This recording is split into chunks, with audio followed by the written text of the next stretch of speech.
Today, it is time to do another video focused on just a single guitar. And when we do that, it's usually a special guitar. I would say this one absolutely meets that criteria.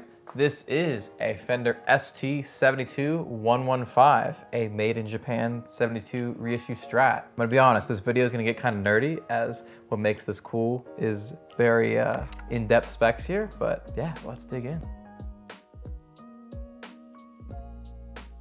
So, what is this guitar? This is, like I said, a ST72-115, meaning this is a 72 reissue Strat that was originally sold for 115,000 yen back in the 80s when this guitar was made. Now, this exact model tier was only made for 2 years, from 1986 to 1987, and they're extremely rare. For those not familiar with how Fender Japan works, at the time, all their guitars would come in 3 separate tiers. For example, with their ST62, which is their 62 reissue Strat, they'd have the ST72-115 at 65,000 yen. Then you could step up into the 62-85, which is 85,000 yen.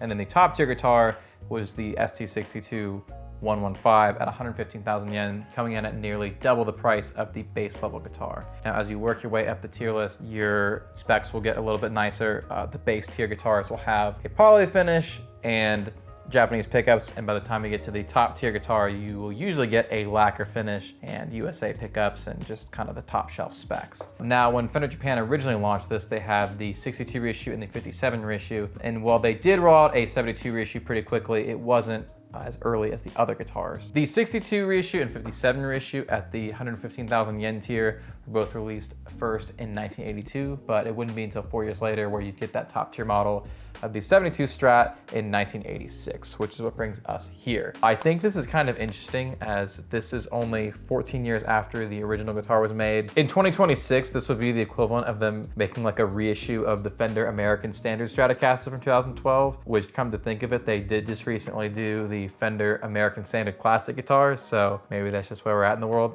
But it does feel weird that like this was reissued so quickly after this guitar was discontinued from production in the US. You'd see pretty similar spec guitars as the 72 Strat made in the US up until about 1980. So this was literally only a few years later that Fender Japan said, hey, we need to recreate that guitar. I think they're right. These are definitely a cool era of Strats. So what's interesting with this guitar, and what's a little different with this than the 57 and 62 reissues, is while this is the top tier model and you do get the nicer pickups and all that good stuff, you do not get a lacquer finish. You get a standard poly finish. I think that's because a lot of these CBS era Strats did have a poly finish, but lacquer was still involved. They would still use lacquer on the necks, especially on the headstocks. That's why you'll see on older Strats from that era, the headstocks be super worn and then the rest not as worn. But a lot of 70s Strats still did use lacquer, whether for clear coat or certain colors were still lacquer. Poly was, of course, starting to be involved at that point, as it was much cheaper to do. It dried a lot quicker, so they could pump out more guitars. But with this, you get all poly finish. To be honest, I wish they did lacquer finish, even if that wasn't 100% vintage correct. I think it would have been cool for this.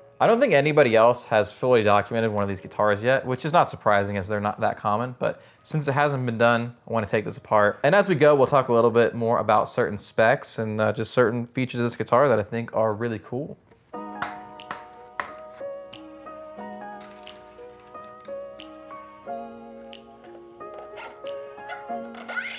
As expected, with a 72 reissue, you get the 3-bolt neck plate, and this falls under the E serial prefix, which was often used in the 80s. It's noted sometimes that that's anywhere from 84 to 87, but there are examples of guitars using the E serial prefix that go all the way up to like 89, possibly even 1990, but it's usually a pretty safe bet if you have an E serial guitar of any variety, whether US, Japan, otherwise, it's usually 80s. This is certainly no exception.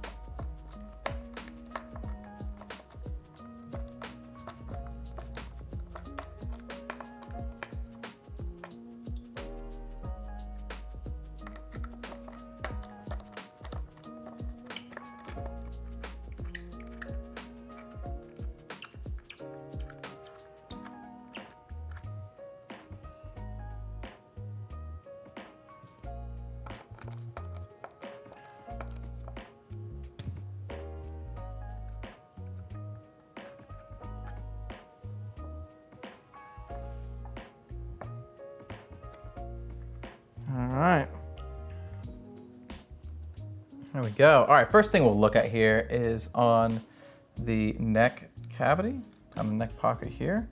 Prominently, you can see ST72-115. The 5 is faded quite a bit there. But yeah, that'll give you the model tier if the specs don't give it away. And then one thing also I think is interesting here is on the neck, you will get this ST72-Pro stamp, which yeah, is just a little different. On some of the earlier Japanese reissues, you'll get a stamp being either an A, B, or C, showing what tier classification this is. I don't see that here on this one, but obviously it noting a 115 tells us where we're at. On the heel of the neck, unfortunately no pencil date there, so we're not gonna be able to use that to narrow down the exact year. And that's pretty frequent. I actually was having a conversation with somebody about this on Reverb the other day. I would say more of the older Japanese guitars we get than not don't have a pencil date. It definitely comes up. There's definitely some that have it. I don't know if that means that it's just worn away or if they just didn't pencil date all of them, but it's definitely not a red flag if your guitar doesn't have a pencil date. Most of them, I would say at this point, do not still have that visible, so, or they never had it at all. You'll get the same style saddles as you will with an actual 72 Strat, the kind of blockier style, getting away from what they're using in the 60s. Let's check out the electronics.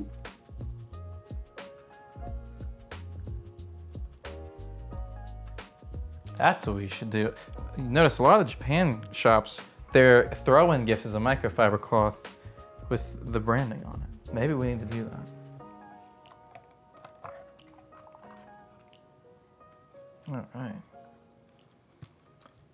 All right, first things first. There's not really any markings within any of the cavities here. You note no new information there, but there's a lot to be said about the pick guard here. So pickup wise, you're getting the Fender USA ST Current pickups. They are just plastic wire, black plastic bobbin, which to my knowledge are the same ones that were used on the very tail end of the big headstock Strats that you would see sold new in around 1980, 1981. That would still carry the S9 serial prefix. Now, in the early 70s, specifically in 72, the year this is reissuing, you would get a fiber bobbin cloth wire pickup, so definitely interesting choice there, but I'm sure they're just going off what was available. Fender US at the time was definitely not still making that style pickup. They weren't doing an American vintage yet, so I think this is the closest thing they had to work with. So sound-wise, you're actually probably more in the realm of like a later 70s Strat. Little bit more articulate, more than likely, maybe a touch less warm. Taking a look at the pots, you can only really see the date on one of these, but it dates to 86, which lines up perfectly from this being from 86 or 87. Being that that is the only exact date code, put this right at 86. It could have left the factory as late as 87, but I don't see anything noting that. So that's what we're gonna have to go off for year identification. This example is really cool because no one has messed with this. This is all original parts to this day, which is great. So this is like the perfect type of guitar to document. As you can see here, no evidence of any sort of touch up on any of the solder joints here. This is how it left the factory.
I was not familiar with this model tier. I didn't know that this existed until about a month ago when a friend of mine who lives out in Japan found this at a shop. He sent me some pictures and I was like, hey, that's really, really cool. I'd love to get that in the shop and document it and all that good stuff. And we made it happen. And I'm really glad that we did. Somewhat recently, a few months back, we did a video looking at a 1982 ST72-115, the same model tier, but first year production and reissue of a 62 Strat. Something that we talked about in that video was kind of how expensive it was at the time. If you take that 115,000 yen price back in 1982, convert that to USD based on the conversion rate at that time, and then factor that for inflation, it puts you kind of at the entry point of Fender Custom Shop today. As time has gone on, the ST72-115 has really held its value. The 72-115, these aren't as common, of course, but they do still pop up for sale, and they go for maybe a touch over half that, so they definitely haven't held their value the same. And I have to say, I think that that is pretty correct for this. I think this is a fantastic guitar. This is certainly one of the best 72 reissue Strats that I've played, but those little things in the fit and finish that make the 62 reissue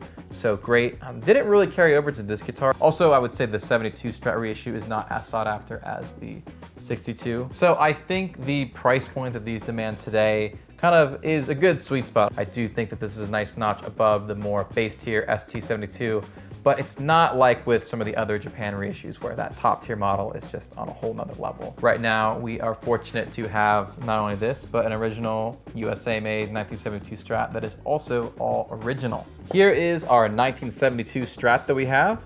And once again, this is a very sick guitar. The first thing that struck me as very different between these two is the weight. This guitar comes in at about 7.5 pounds, whereas the Japan reissue comes in at 10 pounds. Now, I would say Japan reissues by no means are typically heavy, but this one in particular just tends to be really heavy. The next biggest thing is just kind of the aging and the overall fit and finish here. As I said, you can see they definitely use lacquer, at least on the clear coat on this guitar, but this shows the typical aging signs of a lacquer finish. You can see where it's worn through, you can see the checking. I would say the finish on this definitely lets the guitar breathe a little bit more. Definitely a thicker finish there. It's held its color very nicely over the years, whereas you cannot say the same of the US guitar. Now, a lot of people, myself included, like that it's aged like this, but there is something to be said for the Japan one holding its color for all these years. This is kind of anecdotal. On our last trip to Japan while visiting the Tokai factory, we were having a discussion with someone who had been with Tokai since the 70s, and he was mentioning like a lot of the players that they were catering to didn't actually like that. They wanted the color to hold true. They wanted that little bit more durable finish. And so that's why Tokai's always offered the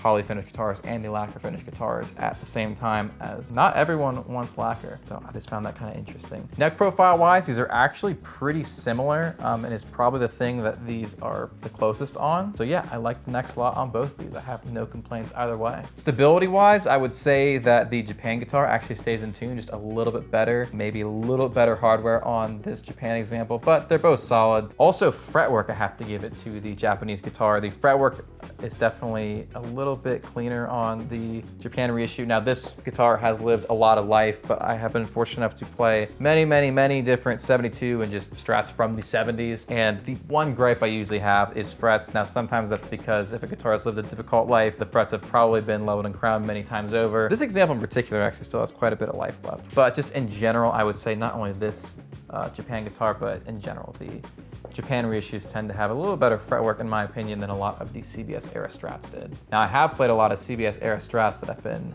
refretted, and that's a real nice treat. I do like when we come across those.